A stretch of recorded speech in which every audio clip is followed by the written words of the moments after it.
Let's talk about a word we use every single day, hurt. Seems pretty simple, doesn't it? You know, a stubbed toe, a scraped knee. But what about a broken heart? We use the exact same word for both, but are they really the same thing? Today, we're going to pull back the curtain on this everyday word and reveal the three very different worlds of pain it actually represents. It's a really fascinating puzzle when you think about it. My arm hurts is a clear signal from your body. But your words hurt. Well, that's a completely different kind of pain, an internal wound. So how did one tiny word get saddled with two huge, totally distinct jobs? Let's dig in and figure it out. Okay, here's our game plan for cracking the code. We'll start with the obvious stuff, physical pain. Then we're going to dive into the much messier world of emotional wounds. And finally, we'll look at a type of hurt that has nothing to do with people at all. And you're going to want to stick around to the end, because trust me, understanding the difference is a communication superpower. You know, this is such a classic trap for anyone learning English. And heck, even for native speakers. The word hurt seems so straightforward, but its hidden layers can cause some serious confusion. And if you misunderstand this word, you might accidentally bring a bandage to a broken heart. All right, first up, let's talk about the most direct meaning of all, physical pain. This is the hurt we all learn about as kids, right? It's tangible. You can feel it in a specific part of your body. So, the key takeaway here is super simple. If you can literally point to where it hurts, you're talking about physical hurt. Yup, exactly like these. I fell and hurt my knee. You can see the scrape. My head hurts. The pain is located right there. It's totally straightforward. It's about the body. And there's no mystery. This is hurt in its purest, most physical form. Okay, so we've covered the body. Now let's move to the heart. We're entering much trickier territory now. This is type 2. Emotional wounds. The kind of hurt you can't see, but you can definitely feel. Yeah, you just can't slap a bandage on this kind of hurt. This is the sting of betrayal, the heavy weight of disappointment.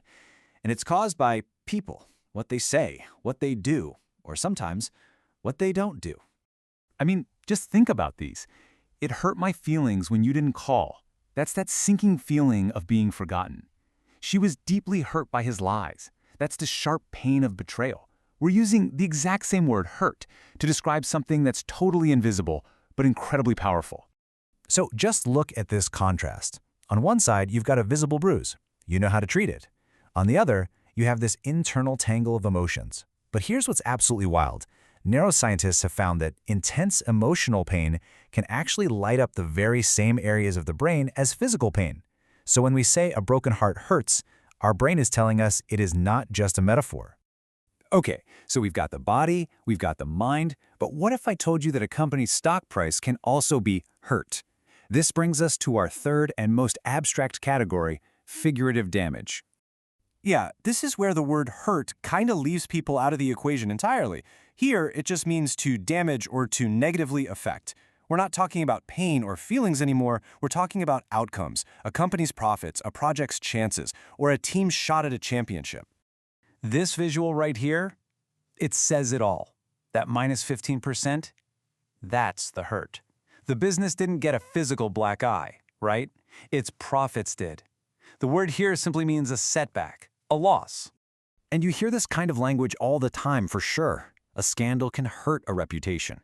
A bad decision can hurt your chances. A frost can hurt the crops. See the pattern? In every single one of these examples, something is being damaged or diminished. It's all about causing a setback. All right, so we've got the three faces of hurt. We've laid them all out. But so what? Why does this linguistic deep dive actually matter in the real world? Well, because precise language isn't just some academic exercise. It is the absolute foundation of clear, effective, and empathetic communication.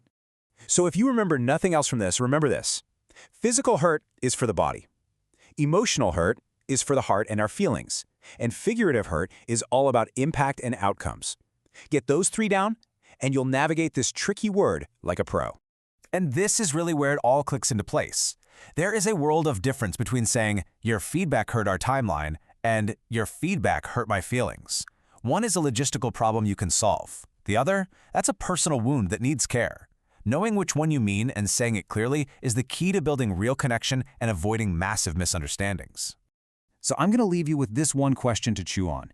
We've just taken apart one simple four-letter word and found a whole universe inside it. It really makes you stop and think, doesn't it? What other everyday words are we all using without truly understanding the power they hold? Got it! What's up? Catch up! Aha!